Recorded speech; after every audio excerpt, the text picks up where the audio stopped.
Good evening, curious minds of the interwebs. Today we're diving into places that I'm sure even the most curious amongst us never want to visit. Prisons. I hope you're ready to be scared. Number 5, Guantanamo Bay. I figured it would make sense to kick today off with the most infamous prison on our list. If I had $1 for every time I've made a reference to punishment being worse or equivalent to something at Guantanamo, I'd be able to afford a home in Toronto by now. Back in April of 2011, WikiLeaks, along with the New York Times, NPR, and The Guardian, and other independent news organizations, began publishing 779 formerly secret documents relating to detainees. This event was referred to as the Guantanamo Bay Files leak, or the Guantanamo Files, or Gitmo Files for short. The documents consist of classified assessments, interviews, and internal memos about detainees, which were written by the Pentagon's Joint Task Force, Guantanamo, headquartered at Guantanamo Bay Naval Base. The documents are marked secret, and NOFORN, which is information that is not to be shared with representatives of other countries. So, what were the deep dark secrets? Oh, no biggie, just more than over 150 innocent Afghanistan and Pakistani folks, including farmers, chefs, and drivers, were held for years without charges. The documents also revealed that some of the prison's youngest and oldest detainees, who include an 89-year-old man and a teen, suffered from fragile mental and physical conditions, to the shock and surprise of nobody.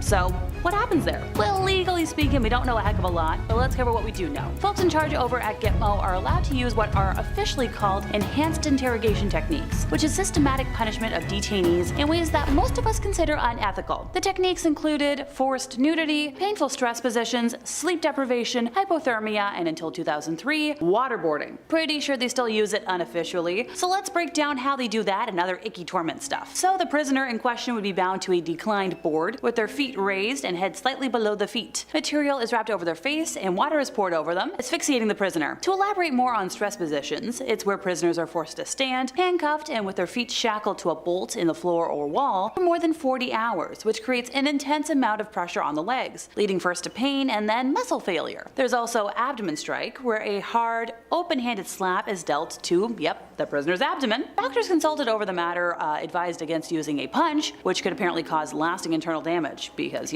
I'm so glad they decided which of the two is most humane. Granted, we don't want it getting confused with an insult slap, which is an open-handed slap delivered to the prisoner's face to cause pain and fear. Lastly, there's the dreaded shaking. I promise it is actually scary, where an interrogator forcefully grabs the front of the prisoner's shirt and shakes the prisoner. See, the strikes and shaking are just stuff I've experienced by working in public entertainment, so, good to know I can endure that. Number 4, Diyarbakir Prison. So this prison is a prison located in the town of the same name in southeastern Turkey. It was established in 1980 as an E-type prison by the Ministry of Justice. After the September 12th of 1980 Turkish coup d'etat, the facility was transferred to military administration and became a martial law military prison, which if that sounds bad, it was. The period of barbarity nickname given to the establishment refers to this time period, where the prisoners were exposed to horrific acts of systemic torment. Between 1981 to 84, at least 34 prisoners lost their lives. Words like disco and theater were used by guards as substitutes for grim acts of hell, such as administering physical punishment and stripping inmates naked. Among the most common practices were severe and systemic physical torment, pulling of hair, being blindfolded and hosed, solitary confinement, guards' insults, constant and relentless surveillance and intimidation,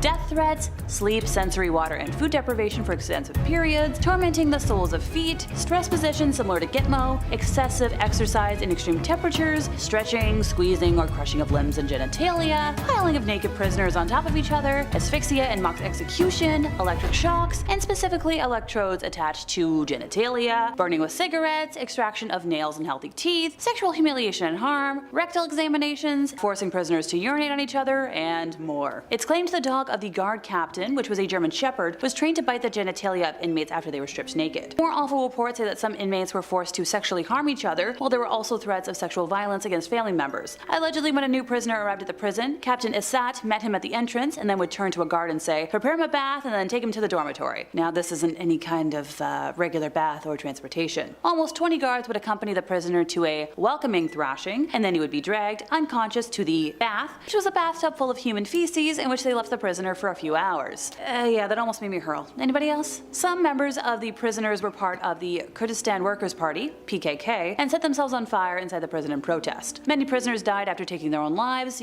also from hunger strikes and torment, while a number of others were physically harmed to death. Control of the prison was returned to the Ministry of Justice on May 8th of 1988, but it's still an awful place. Number 3. Missouri State Penitentiary. Once dubbed the bloodiest 47 acres in America, it is no surprise at all that Missouri State Pen is home to all kinds of rumors to be haunted by the souls of its former inmates. The prison was nicknamed The Walls, and shortly after its construction was already home to 2,000 inmates, doubling that size in the progressing years. The prison was home to several riots and escape attempts, with the most infamous attempt occurring in 1954, when some 2,500 inmates participated in a massive day-long riot. 4 buildings burned and the National Guard was called in. Shockingly, out of this, only 4 inmates were fatally injured during this event, and none managed to escape, lending to the prison's hard reputation. Now, the prison has always been reported to be haunted, even during its operation, with both guards and inmates during its service claiming to see spectral apparitions. Most of the ghost stories come out of the prison's oldest building, the A building, home to some of the crueler punishments, including an underground room called the Dungeon, a dank, hostile basement with a low ceiling forcing prisoners into a subservient position where the only light that could be observed was a slit through the door. Modern visitors to the dungeon complain of the disgusting odor of bodies that's pungent, and they feel like they're being watched. Disembodied voices have even been picked up by EVP monitors while wandering through the dungeon. In the control room, visitors report occasionally seeing a spirit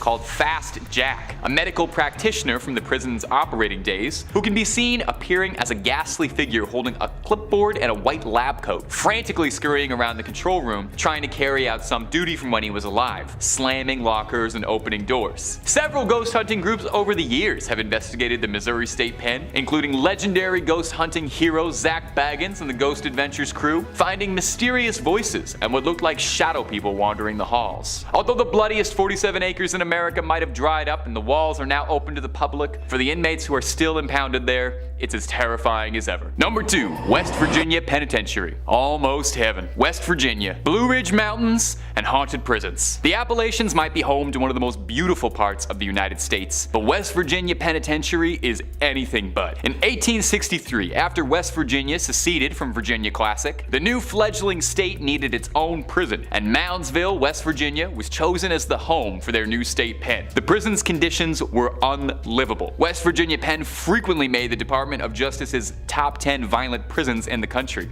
Idea for a new video. An infamous spot in the prison was known as the Sugar Shack, a small rec room for the inmates that served as a hotbed for all kinds of violent illegal activity. The prison is also home to a famous electric chair that an inmate was forced to build, nicknamed Old Sparky. Old Sparky is still standing there today. In the 1950s, the prison was so overcrowded that 3 prisoners at a time would be shoved into one cramped 7 by 5 foot cell. The men were kept like animals in cages. Riots and violent outbursts were fairly commonplace. The prison was overcrowded, dilapidated and run down, and staffed by overwhelmed guards. Eventually, the prison would be forced to open its gates, decommissioning as a prison and shipping all of its inmates elsewhere. The building still stands and is used as a training facility for law enforcement officers, but it's been said that the spirits of those whose lives ended here still wander. Hunters report equipment malfunctioning walking by the Sugar Shack or any of the cell blocks where the more violent inmates were housed. Reports of banging on the walls late at night, as well as random screams, are fairly commonplace too. The prison was reportedly haunted while inmates still populated it, with some of the earliest stories of hauntings stemming from the 1930s. It's thought that the prison was built on top of an indigenous gravesite of the Adena people, which has led to some speculation as perhaps an explanation for the hauntings. Like most of the prisons on this list, if you're curious enough yourself, West Virginia Pen is available to visit for tours, and you can even pop by the Sugar Shack and Old Sparky. And finally, number 1,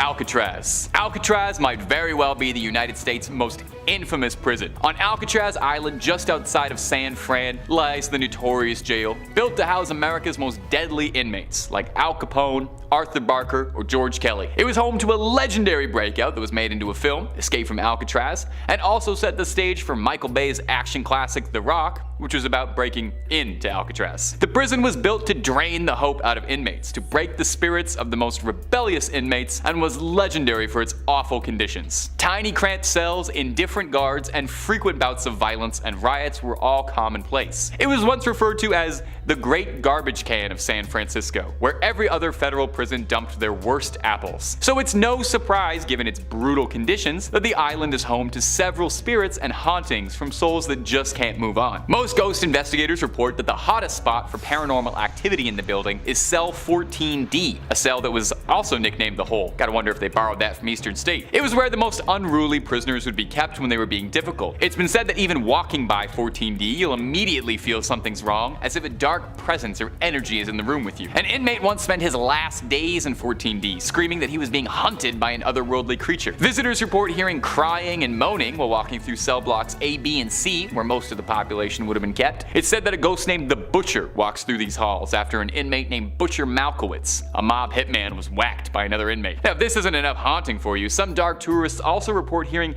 discordant, disembodied banjo strumming, thought to be a holdover from the spirit of Al Capone, who used to play his banjo in the prison band. Although the prison was decommissioned in 1963, it reopened shortly after, now as a museum and a haunted tour popular with Bay Area locals and visitors curious about learning about one of America's darkest prisons and perhaps its most haunted. Visit if you dare, but just make sure you're able to leave. Coming in at number 5, everything is scary on day 1. This is probably the most ideal starting point because of course prison is absolutely terrifying, but nothing is as terrifying as the very first day in your cell. User Foot Peter recounts his experience the first time he was incarcerated. I quote, "Day 1, everything is just scary as can be. You don't really know where you'll be safe, if anywhere. Every time you're passing someone, are they going to shank you? Are they going to cold cook you in your face?" I don't know what that means. Chow time was total panic mode. Hundreds of violent thugs in a close group outnumbering the guards 25 to 1. If something went down, you would be dead before order was restored. When incidents happened, you have to hide but not cower. You have to keep your back to the wall so you can fend off any incoming attacks. So the first chow time a fight broke out was the scariest time I was there. As days went on, you became more aware of when to be alarmed, but there are plenty of sneak attacks that come when all is calm. One time during morning chow, he loves the word chow, a goon squad of a few people were coming to get someone and they had to pass my direction. They weren't coming after me, but I didn't know that until they passed me. That was another scary moment. I was almost frozen, yet ready to throw down. You can't show emotions in these situations either. You can't let the dude sitting across from you see you panicking. I can't even imagine having to be on guard 24 hours a day, 7 days a week, not knowing if each day could be my last. What a horrible, horrible feeling. Also, I can't die, because I'm the queen.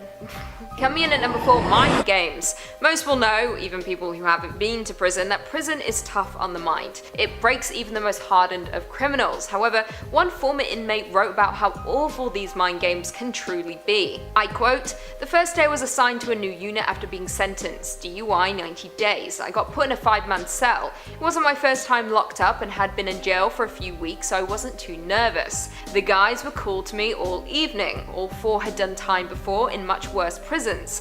They were all playing cards and I didn't know the game, so I sat on my bunk reading. They started off saying weird cryptic stuff, random stuff regarding Vaseline and who was cute on the block, etc. It ramps up over the course of an hour, then they start playing strip poker. Meanwhile, I'd been hearing every single word they say and studiously ignoring it. They got bored of being subtle and began saying awful stuff about having sex with each other. I ignore everything while secretly getting scared they're going to do something to me. Eventually all 4 got up, shirtless, and they trapped me on my top bunk and started grabbing at me.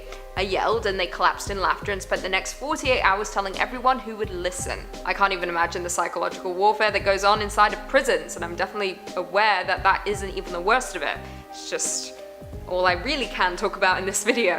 There is far worse, but you'd have to bleep every other word if I said it. Number 3, Rikers Island. Okie dokie, hands up. Who else mostly knows about this prison because of watching way too many episodes of Law and Order growing up?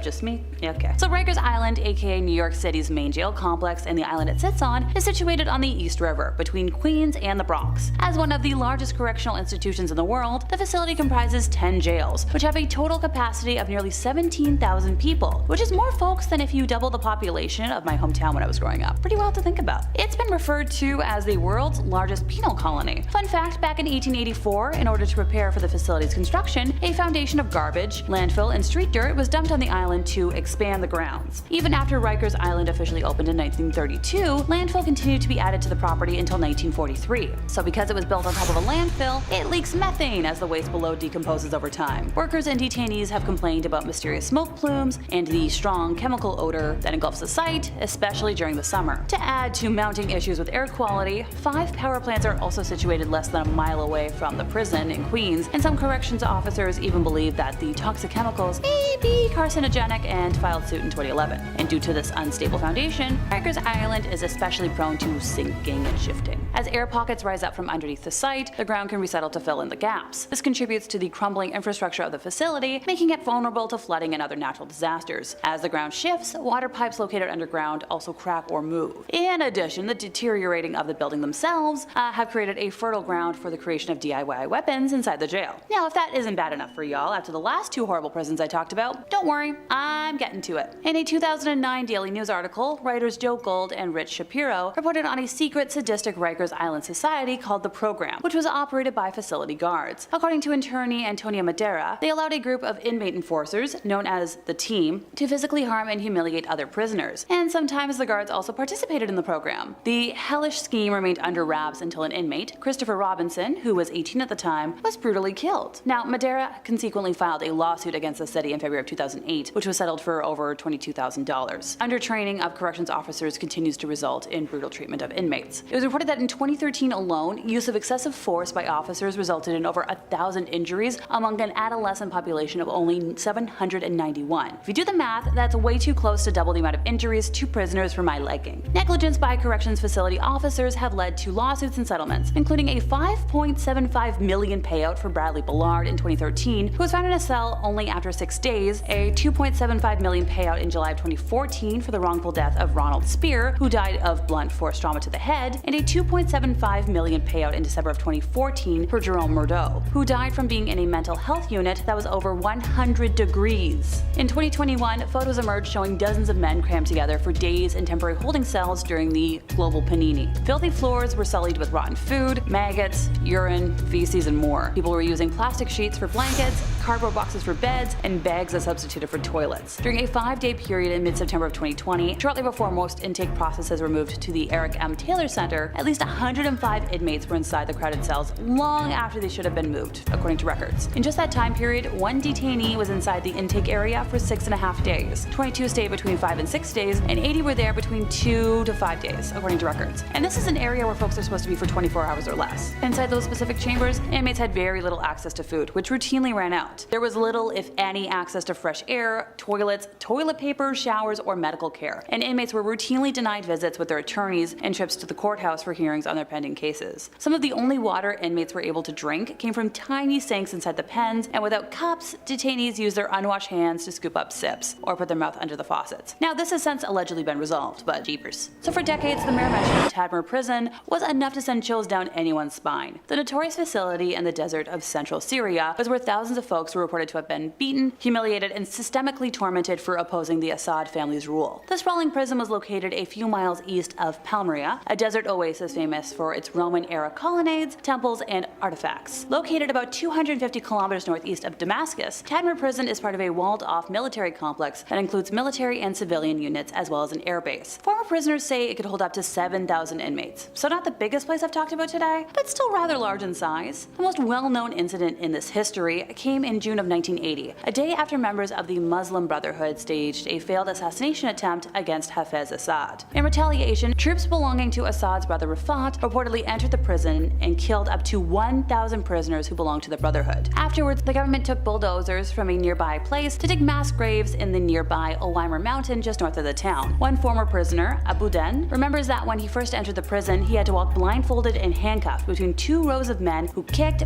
pushed, and hit him with clubs and metal rods. His nose was broken and he bled profusely. He still bears the marks on both of his legs, as well as his permanently dislocated right arm. Now, he recalls the warden telling a gathering of detainees shortly after they arrived that you have come to your end, there is no mercy here. God is prohibited from entering the jail. We are God and decide if you live or die. This man was regularly physically tormented and humiliated during the 4 years and 8 months he spent there. The jailers never referred to him with his real name, calling him number 13 instead. He was held in a cell with about 150 inmates, inmates who all shared one bathroom. So for food, each prisoner received 3 loaves of bread, an olive, and a teaspoon of marmalade a day, as well as 1 egg that was shared amongst 5 inmates. Prisoners were completely cut off from the outside world. Abagnale recalled that the first time he knew that the Berlin Wall fell and the Soviet Union collapsed was in 1993, which was well after those events actually happened. He broke down when he recalled looking through a keyhole and seeing a soldier urinating the food that he and those in his cell were about to eat one day. He refused to eat, but didn't have the courage to tell the others what he had seen for fear of being killed by his jailers, so instead he told his fellow inmates that he wasn't feeling well. Now, the prison has since been demolished, causing controversy amongst those who wished for it to remain as a museum of history to avoid the risk of the horrors being erased from public memory. Number 1. Kwang Central Prison. It's a men's prison in Nonthaburi Province, Thailand, on the Kao Phraya River about 11 kilometers north of Bangkok. So Kwang is the site of the men's death row and execution chamber of Thailand, and as of 2018, the prison had about 6,000 inmates. All prisoners are required to wear leg irons for the first 3 months of their sentences, and specifically death row inmates are required to have their leg irons permanently welded on. Even those who are sick have to be shackled, and often to another inmate. Allegedly, the inmates are forced to live in cramped cells with no mattresses or toilet facilities. When in their cells, prisoners have only 1 square meter of space instead of the 4 to 6 meters as recommended by the Council of Europe. Prison meals in Thailand consist of unidentifiable vegetables and rotting meat, so enjoy having your stomach turn at the thought. Believe it or not, crime victims in Thailand are often treated as criminals. For instance, a Brit was charged for defending himself after he'd been attacked by a Thai gang. Although the man suffered serious injuries and had his eyeball replaced, he was charged with fighting back. Speaking of fighting, many prisoners, including tourists, are forced to fight for their freedom, which is a practice that dates back to the 18th century when the Burmese people defeated Thailand's old capital, Ayutthaya. Eastern State Penitentiary. Starting off the list is Eastern State Penitentiary. It was a prison built in Philadelphia that wanted to stand out from the rest of the American penal system, trying out a new method of punishment called the Pennsylvania system. Well, do tell, what is the Pennsylvania system? It's not pleasant and has absolutely nothing to do with cheesesteaks. The Pennsylvania system refers to imposing the prisoners to solitary confinement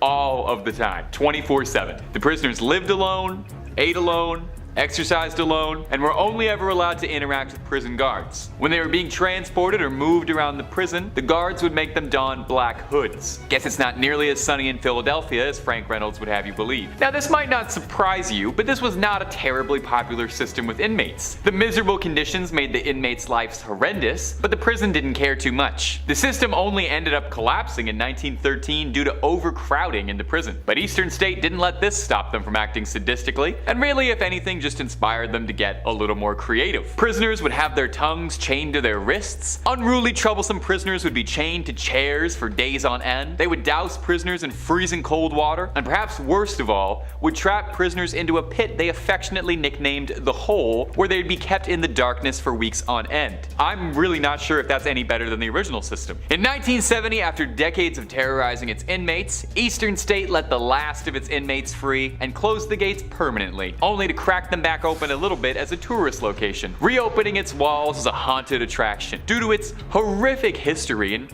ominous atmosphere, the prison was rebranded as a haunt, with legends saying that you'll hear all kinds of disembodied laughter, screaming and crying, ghostly figures, shadows moving across the wall, and unexplained footsteps. And if you're looking for more scary stories about prisons or really about anything, then you're at exactly the right place. Stay subscribed to Top 5 Scary for more new scary videos every day. Number 4. Ohio State Reformatory. Ohio State is the picture of a perfect prison. I mean, literally, it was the set for the Shawshank Redemption, so it's kind of a big deal in the prison world. The prison first opened its gates in 1890 and was initially an intermediate penitentiary, a facility for first-time offenders who were deemed too violent to be in other prisons. The inmates were taught basic trades for release and reintegration. However, the prison population started to swell too much by the 20th century, and the reformatory was forced to accept inmates convicted of serious crimes. While day-to-day operations weren't too terribly out of the norm for any other prison, one event in the 1930s may have contributed greatly to the paranormal rumors surrounding it. In the late 1930s, a riot broke out in the East Cell Block, and as punishment, the guards rounded up 120 rioters to share 12 solitary confinement cells together for a week without any food or water. Obviously, this led to multiple prisoners passing away, and even more being broken down to the point of madness. Just outside the prison stands 215 numbered graves, a monument to all the horror that the prison had experienced over the years. Since then, the prison prison itself has reformed,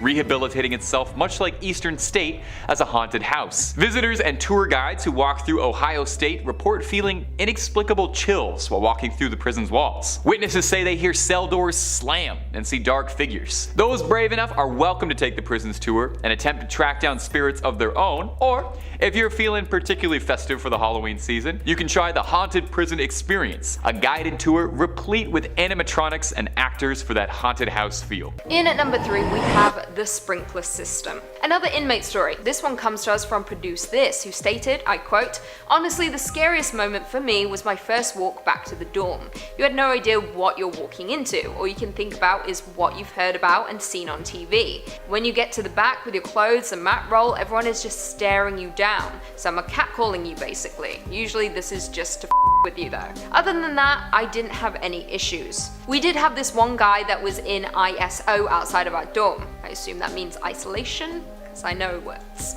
He kept being a and hitting the sprinkler head in his room. This caused the hall to flood, which in turn flooded into our dorm. There was a locked room between the hall and outdoor. After about the 3rd time it happened and a few guards had gotten their stuff wet, they told the guard next to them, next time he does it, just lock his in that room and we'll take care of it. Not sure if they were joking or serious at the time or not, but sure enough the hallway flooded the next day. They told us all to step back by our rack. In comes 2 guards with the guy from isolation. They left him in the lock room and walked away. Then the door to our door unlocked. 4 guys whipped that dude's for a good 2 minutes before they came and got him. Stuff stayed dry after that. Yikes, I don't even want to know what happened to that guy. It sounds awful. Don't with the sprinklers, I guess. Coming in at number 2, we have observation. This story comes to us from Did You Know Facts, sent in by an anonymous user who recounts their time in prison. They said, I quote, "My family came to visit me on Christmas Day the first year I was in. I was so ashamed that I had a little breakdown the next day and punched the cinder block wall inside my cell. One of the guards invited me to come talk to him. I made the mistake of thinking he was my friend and was talking about the meaning of life and why things happened. He decided he thought I was suicidal, which I wasn't. The next day I was shipped off to a maximum security prison in the Upper Peninsula of Michigan, stripped down naked and given a Kevlar smock to wear. They keep the temperature down at 60 degrees, which means that you have to stay huddled in a corner to conserve body heat. Because this was observation, I wasn't allowed to have anything, nothing to read, watch, etc. Naked and cold for an entire week. If you'd like to see what that is like, turn your thermostat down, then take all your clothes off and sleep on the floor of your bathroom with the light on for 6 days straight. No showering either. Wasn't offered a chance to clean myself. That's how I spent New Year's 2007. Observation is not some kind of psychological treatment, it's punishment and mental torture. Sleeping and singing to yourself is all you can do. Too cold to do anything else. Brutal. Now I try to go out of the country for New Year's every single year. Honestly, that is absolutely awful. I can't even begin to imagine what kind of damage that would do to a person's mind. It sounds like the Russian sleep experiment in a way. Being forced to sleep on the floor with the lights on with absolutely nothing to your name. Horrendous. And finally, coming in at number 1, we have a nurse's perspective. This entire list thus far has been the perspectives of prison inmates who were incarcerated and faced grueling conditions. However, what about other people inside those walls, the staff, specifically the nurses? Uploaded by KLC223, who said, I quote, "I worked in a prison as a nurse. Sometimes severely violent or mentally unstable inmates were placed in the chair. This was always a temporary thing. It's basically a big black chair that after the inmate is handcuffed, legs and feet, he/she is then tied to this chair to contain them. Because this risks their circulation being cut off, it required a nurse to be present to check pulses every 15 minutes in hands and feet. They were let out of the chair every 2 hours for a 15-minute period to walk around the cell. So an inmate on PCP comes into the prison intake, wild and combative. He's immediately put into the chair by a set of 5 trained correction officers in SWAT-like gear. I was called from the medical unit to be assigned to monitor his circulation. He's acting out of it, but other than some yelling, he was pretty calm with me being there. But he can only be so wild when tied to a chair anyways. The 2-hour time frame was reached to let him walk the cell. As soon as he had his handcuffs unlocked, he went completely insane, biting the officers in the arms and shoulders and headbutting them as well as punching them in the face. I had to run out of the cell and back off as quickly as I could. I managed to get out fine, but the officers had to restrain him immediately. All 5 had to go to the hospital for either broken bones, stitches, or chunks bitten out their arms. It was all pretty horrific. I mean, this entire thing is horrific. I've never heard of the chair. I had no idea that was happening. Is that normal? And I just didn't know. Honestly, it all sounds pretty strange to me. I didn't know people were getting locked in chairs. Coming at number 5, we have David Sweet and Richard Matt, 2 convicted killers that were locked away in a maximum security prison that were never supposed to get out, but it turns out that several feet of concrete and steel wasn't enough to keep these guys locked up. These 2 were cell neighbors, and they would spend their time talking to one another about how much they hated being in prison and what they should do to get out. Well, it turns out that these dudes were not all talk and actually came up with a plan that was even craftier than a Hollywood movie. Hey, wait a second. Move! These guys waited until lights out. When the guard did their final tour, both these guys were still in bed. From there, everything is speculation, but it would seem that these guys both got up and somehow had power tools in their cells. The wild thing is, if you go into the prison report, there weren't any power tools missing, so that means these guys either had someone on the inside who was working with them and snuck them power tools from the prison, or even crazier, there was someone on the outside who was able to pass them power tools on the inside. Well, the police discovered that these 2 men were not in their cells, and the first thing they noticed was that they had makeshift dummies in their beds, so no one could tell that they were not actually in their beds. Then they saw a massive hole in the wall which they followed through, and they were able to break down how they escaped. They cut a hole in the wall and got into the framework of the building. From there, they followed some catwalks to some piping and used the piping to shimmy down 4 stories and get into the sewer system below the prison. After this, they came to a large gate that was chained up with a massive padlock. They cut through the lock and were able to get through the door in no time. From this, they were able to get to a manhole and some fresh clothes that they had stolen, and after that, they were finally out of the prison. One of the best pieces of this crime was the fact that they left behind a note that said, "Have a nice day."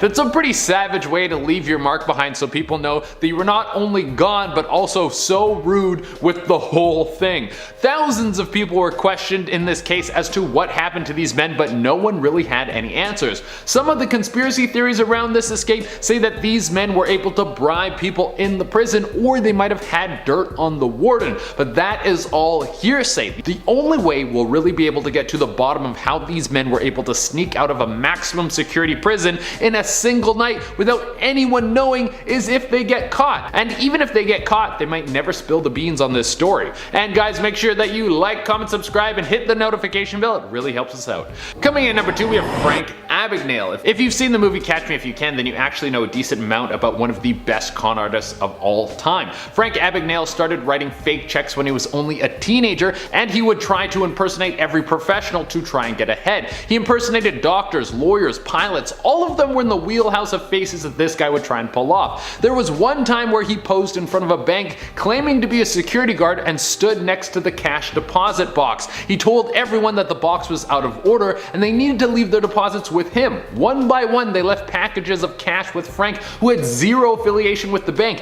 He walked off with thousands with this little scheme. Now, eventually the police caught up with him and they were able to arrest him and send him to prison. He was arrested in Britain and he was on a plane headed back to JFK, but right after the plane landed, he was able to slip away and was on the run for a few more months before the police caught up with him again. They had him in handcuffs, and this time he wasn't going to get away. It seemed that this was a done deal for Frank Abagnale, but when he was in processing, he saw a golden opportunity. The corrections officer who was processing him didn't have his paperwork, and this seemed very strange, but they were going to lock him up anyways, of course. Well, Frank would slip something in to ensure he was able to make another escape. He told the corrections officer that the reason that he didn't have his paperwork was because he was actually doing an inspection of the prison and was actually a government official. At the time of Frank's arrest, many prisons around America were under inspection because of civil rights violations. So this correction officer took the bait. They thought they could pull a fast one on this so-called inspections officer by giving him the best treatment that he's ever seen, and they would let him be on his way, and that's exactly what they did. Frank was treated like a king for a week straight. He got everything he wanted in the cushiest prison experience imaginable. Then right after, he was able to walk out the doors a free man. Eventually, word about this got out to the press, and this is is what made him a celebrity around the globe.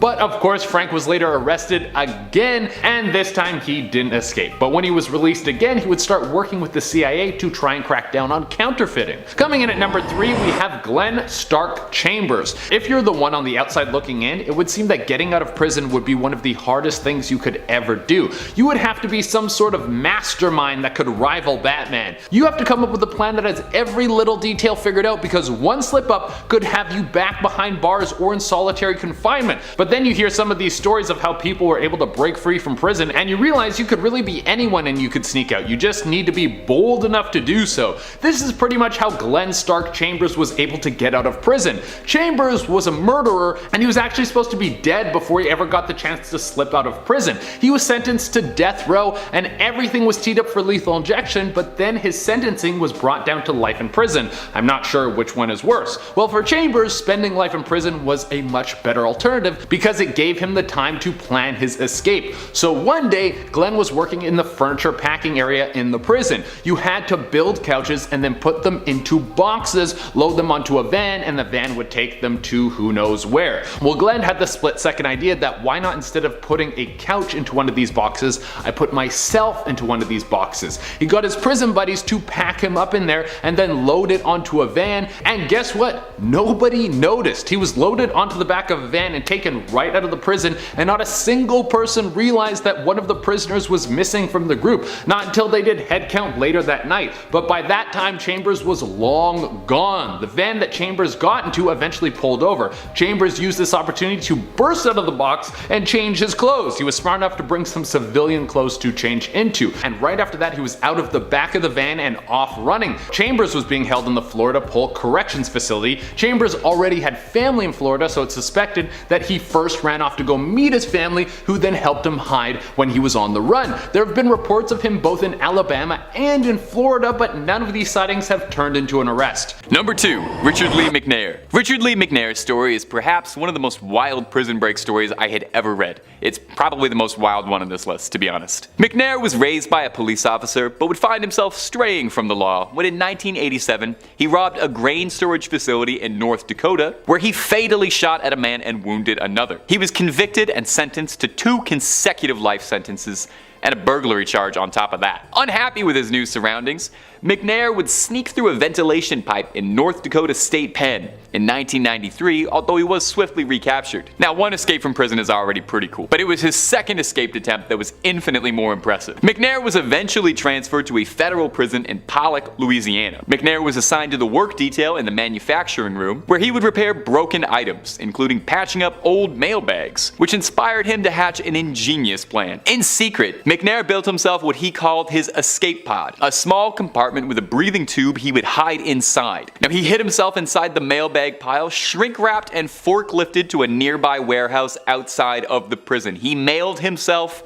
out of jail. He says the heat was unimaginable, that it felt like being inside a furnace, and that he was afraid he was going to pass out. When the warehouse staff broke for lunch, McNair cut himself free and fled the prison as fast as he could. He was apprehended by a local police officer, but managed to convince the cop that he was just a local jogger and not that escaped convict everybody's looking for. McNair fled to Canada, living across British Columbia, Ontario, and eventually settling in New Brunswick. Having successfully escaped the long arm of the law and living on the lam, fighting the law and winning. Take that, The Clash. Well, for about a year, at least. Despite managing his impressive escape, he was widely known, featuring on America's Most Wanted, and had to live a pretty quiet lifestyle. He was cited in Canada multiple times. Eventually, he would end up being busted for driving a stolen white van in 2007, describing his capture as just being bad luck. Just one of those days, McNair said. After a year on the lam, McNair was returned to the States, where he is now interred in a supermax prison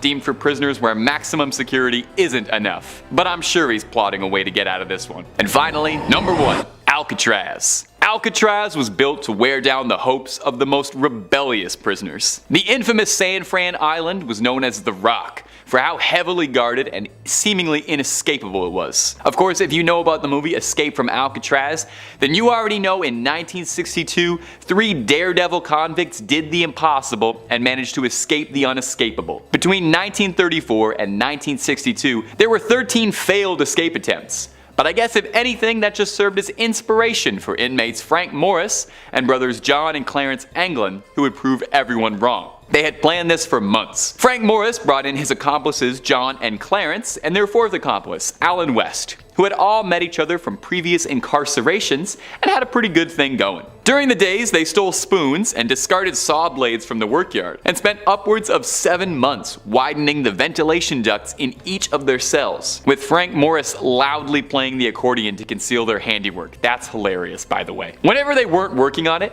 they covered the holes with gray painted cardboard. The ducts would lead to a tunnel where the 4 men had stored a 6 by 14 foot raft that the men had made out of discarded raincoats, held together with soap and sealed with heat from the steam pipes. These guys were unbelievably crafty because check this out too. They assembled dummy heads out of paper mache, hair from the barbers, and painted them as realistically as they possibly could. They stuffed laundry and discarded rags under their blankets with their paper heads poking out while they escaped so it looked like they were sleeping. That is hilarious. That's like Ferris Bueller stuff. Unfortunately, on the night of the escape, Alan West was left behind when he couldn't get the grill of his duct off. The other men, however, weren't willing to wait around, grabbed the raft, slid down to the roof, and snuck to the shore. Now what happened next is lost to time. The prevailing theory is that the men drowned in the harsh waters on the way out, although the Anglin family claims that the men had escaped. Regardless of the truth, the men did the impossible. Coming in number 2, we have Empress Matilda. In the year 1142, there was a war raging across England, and the Empress Matilda was being held captive. Her cousin Stephen knew that the throne was his, and he was going to take it right from her hands, and he imprisoned her and took over the country. Well, Matilda wasn't going to take this lying down. She waited until winter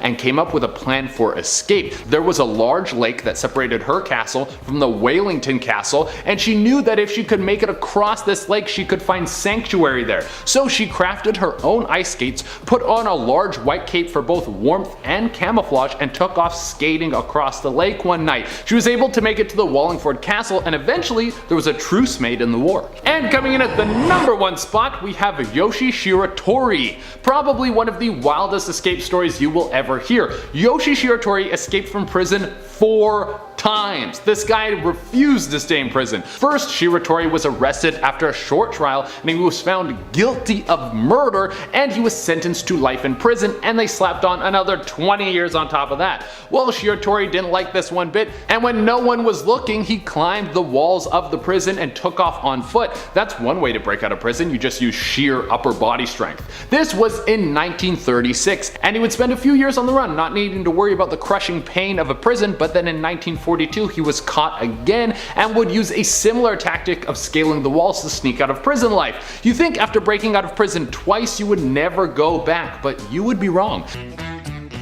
Some people never learn.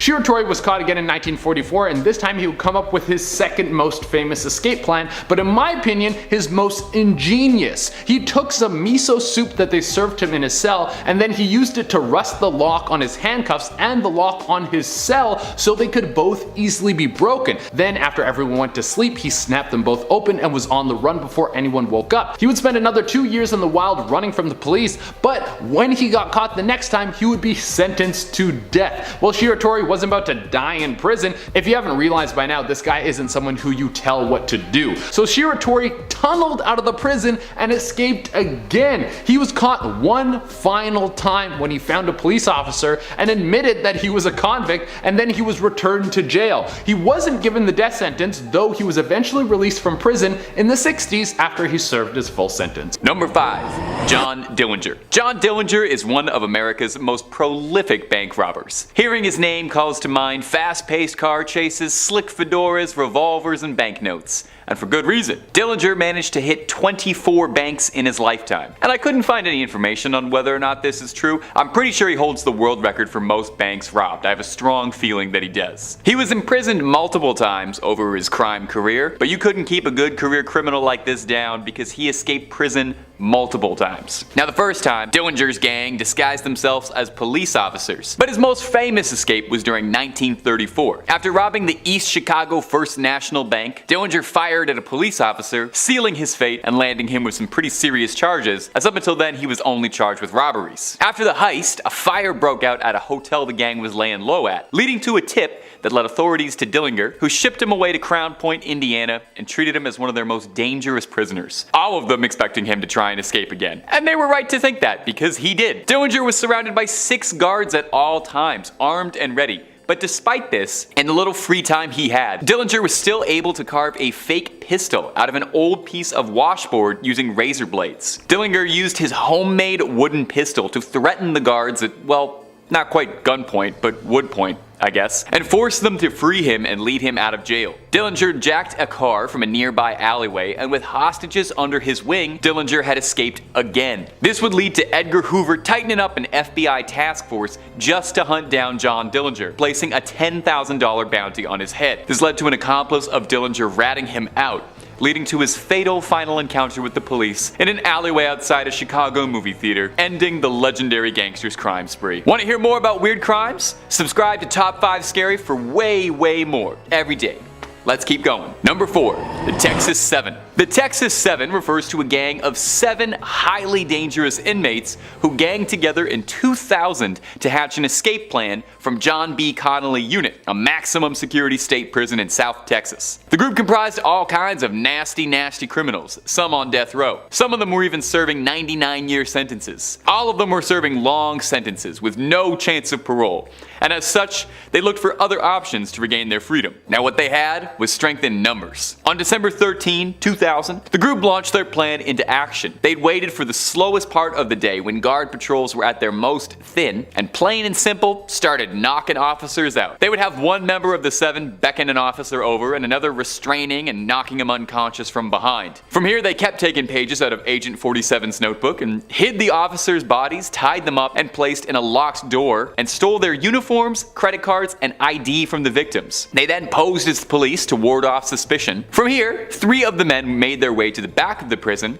changed into civilian disguises, and posed as a surveillance camera crew to install new monitors. They knocked out another guard and raided the guard tower and stole numerous weapons to take with them. The 4 who'd stayed behind stole a prison maintenance truck, picked up their co-conspirators, and fled the scene. Their newfound freedom barely lasted though, as the men had left a trail of evidence and were on the FBI's most wanted. Not helping matters was that mere days after the escape, they robbed a store, which eventually led to the death of an officer, leading to a $500,000 bounty for the capture of the Texas 7. A year later, after several tips, the FBI apprehended what members were still living who had scattered across the country. Those they found are back in prisons, unlikely to ever pull something like that off again. Number 3. El Chapo. El Chapo, otherwise known as Joaquin Guzman, is one of the most notorious drug lords to ever live. He founded the Sinaloa cartel in the 80s and dominated the trade. Over his long career, he was captured and arrested several times, but made a prolific habit of his escapes. His first arrest was in 1993, and it didn't stop him from running operations at all out of the minimum security prison,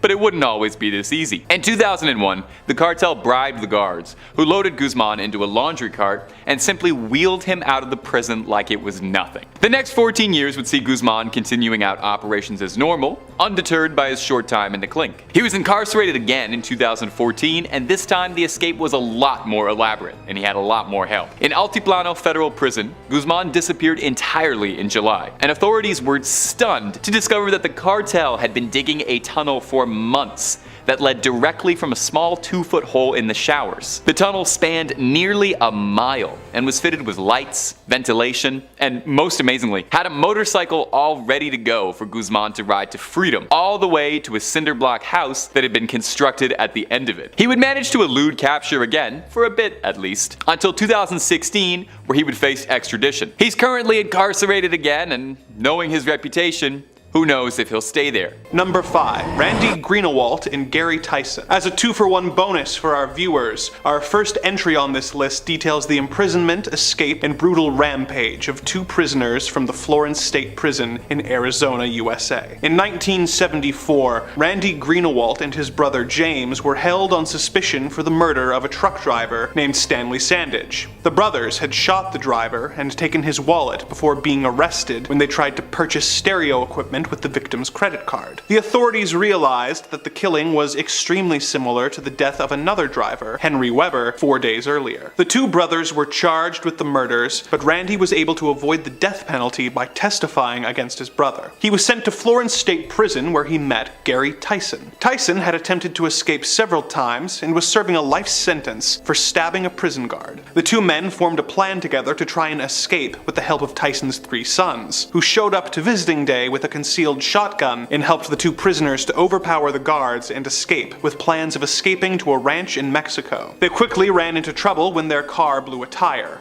A kind stranger driving with his wife, infant son, and teenage niece came across them and tried to see if they needed help. They were taken prisoner by the convicts and taken into the desert, where they were shot and left for dead, while Greenawalt and the Tysons fled in the family's Mazda. They made contact with a woman Greenawalt had become pen pals with, who bought them a truck and ammunition, plans of making their way to an airplane that Gary had chartered for their escape. The police caught wind of this, and the gang was forced to try and make alternate arrangements. They made their way to Texas, where they killed a couple of newlyweds and took their car. Days later, they were met with a roadblock, which they ruthlessly barreled their way through, before being met with another one 6 miles down the road. The officers opened fire on the gang, hitting one of the Tyson sons who was driving. The remaining 2 brothers and Greenawalt were captured, but Gary Tyson got away, although he was found dead in the desert 11 days later, having died a slow death of exposure to the elements. The brothers were sentenced to life in prison, and Gary was executed by lethal injection after spending 2 decades on death row. Number 4.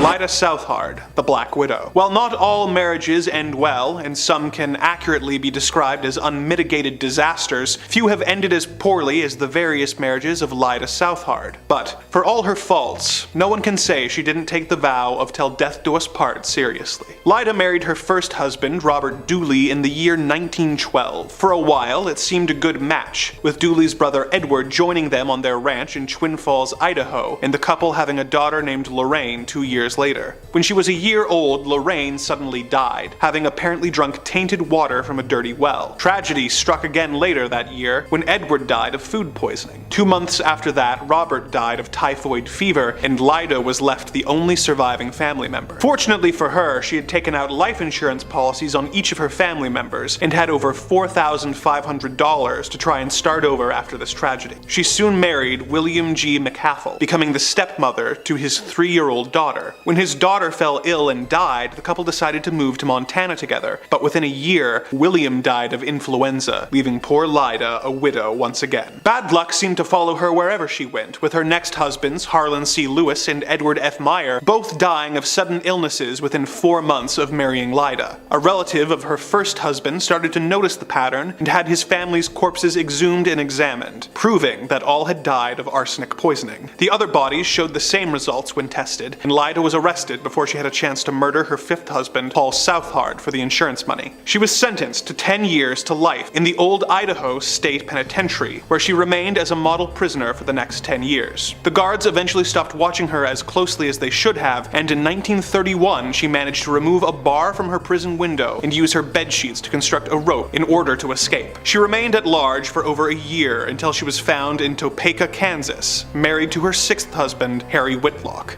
She was taken into custody for another 10 years before being released in 1941. She died of a heart attack in 1958, whereupon her 7th husband, Hal Shaw, likely breathed an unconscious sigh of relief. Number 3. Nikolai Zumagalia, the Metal Fang. Nikolai was born in 1952 in the Soviet Union. He went to railway school before being conscripted into the Soviet Army. After his service ended, he tried to go to university or become a driver, but failed at both. He worked various odd jobs, including that of a sailor, a forwarder, an electrician, a bulldozer operator, and a firefighter. He spent a lot of this time fantasizing about and planning murders, committing his first in 1979 on a woman he had encountered traveling across a rural path. He committed 5 more murders that year, whose victims he then cannibalized, and may have committed more if not for the fact that one night he got extremely drunk and accidentally shot one of his co-workers. He was arrested, diagnosed with schizophrenia, and sent to a mental institution. He was released less than than a year later, and he resumed his murders, committing 2 more. His 9th murder is what resulted in him being captured, as he'd invited guests over to his home. He brought one of the guests into a different room, killed them, and began dismembering them with an axe. The other guests walked in on this and fled the scene before calling the police. They came to get him, but were so shocked at the sight of him that he managed to escape before being captured the next day. He was declared insane and incarcerated in a mental hospital where he remained for the next 8 years. In 1989, while being transferred to a different hospital, he managed to hijack the vehicle and escape. He was able to avoid capture for 2 years, killing at least 1 more person while at large, before he allowed himself to be caught stealing sheep. His hope was that he would not be recognized and could go to jail for a relatively minor offense. The story he gave the officers didn't add up, and a colonel familiar with the case was sent to check the situation out. He identified Nikolai, and he was sent back to a mental hospital where he remains to this day. Number 2. Ted Bundy. The most well-known of the monsters on this list, Ted Bundy was a cold-hearted murderer who would feign injury in order to get close to women and then attack them into unconsciousness in order to take them to a secondary location where he would take advantage of them before strangling them to death. He would often return to the bodies of the victims where he would subject the corpses to further indignities before decomposition made this impossible.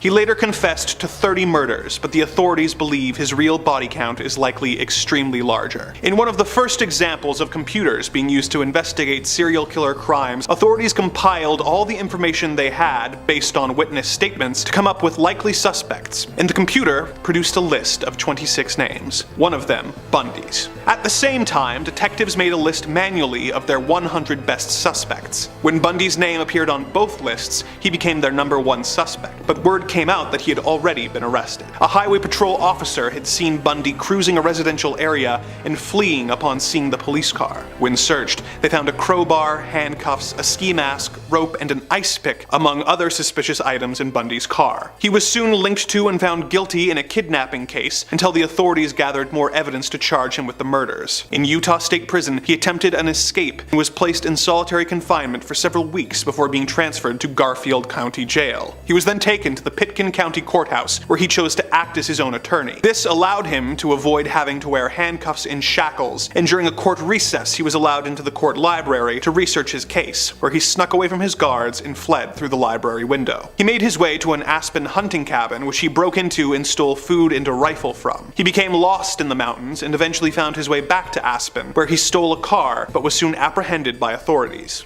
He was sent back to prison where he acquired a hacksaw blade and spent 6 months sawing a hole in the bars in his window. He squeezed through the gap and into the crawl space, which led to the chief jailer's apartment, where he stole clothes and walked right out the front door. During the 2 months of freedom following his second escape, Bundy managed to kill 2 sorority girls and 1 12-year-old girl before eventually being arrested for driving a stolen car near the Alabama state line and being sent back to prison where he remained until his eventual execution. Number 1. Earl Nelson. When Earl Nelson was 2 years old, his parents died and he was sent to live with his grandmother and her 2 younger children. Even from his young childhood days, he exhibited self-loathing and morbid behavior, being expelled from his primary school as a 7-year-old. He got even worse after being hit by a streetcar and being knocked out for almost a week. Upon awakening, he began to suffer from intense headaches and memory loss, and his behavior became more and more erratic. He was in and out of prison as a young adult for relatively minor charges such as trespassing and larceny. He eventually ended up in Los Angeles County Jail, where he remained for 5 months before escaping and joining the Navy. He was committed to the Napa State Mental Hospital by a Navy psychologist who described him as living in a constitutional psychotic state. The doctors at the institution described him as suffering from hallucinations and paranoid delusions, but they deemed him relatively harmless. In his time at the hospital, he managed to escape 3 times, causing the staff to nickname him Houdini and eventually stopped searching for him. He was sent back to the hospital after trying to assault a minor, but escaped 2 more times before eventually being discharged in 1925. The next year, he began his string of murders. He would travel the country pretending to be a harmless traveling Christian, looking for women with rooms to rent. He would then be invited into the women's homes, whereupon he would assault and murder them by strangling them.